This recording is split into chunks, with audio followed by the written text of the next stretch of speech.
अस्सलाम वालेकुम। अभी ना मलक हसन साहब के बेटे का मैंने एक छोटा सा क्लिप रिकॉर्ड किया, तो मेरे ज़हन में आया कि बच्चों के लिए जो ज़ुबान है, लैंग्वेज है, कितनी अहम है।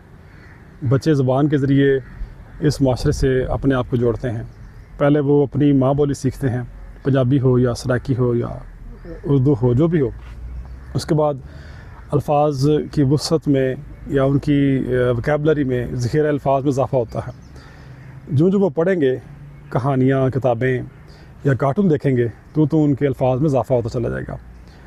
हमारा इस फ़िज़िकल वर्ल्ड के साथ जो ताल्लुक़ है ना, वो ज़ुबान के ज़रिए है।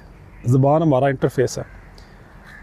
जितनी ज़्यादा ज़ुबान हम जानते हैं, जितना कोई बच्चा अल्फाज के बारे में जानता है, उनके मानी के बारे में जानता है, अशिया के नाम के बारे में जानता है, उतना ज़्यादा वो बच्चा अपने आप को जोड़ पाता है इस कायनात के साथ, रिश्तों के साथ।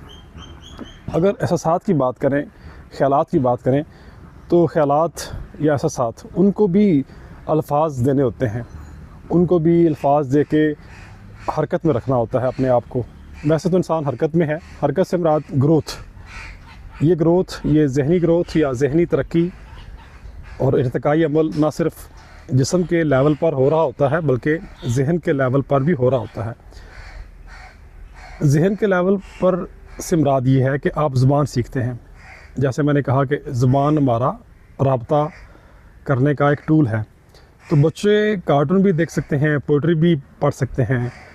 बच्चों को शऊर की वजह से समझ तो नहीं आएगी, यानी शऊर उतना ज़्यादा पुख्ता चूँकि नहीं होता ना, तो समझ नहीं आएगी क्या वो पढ़ रहे हैं। लेकिन अल्फाज की अदायगी कैसे करनी है, अल्फाज बोलने कैसे हैं, आहिस्ता आहिस्ता वो सीख जाएंगे।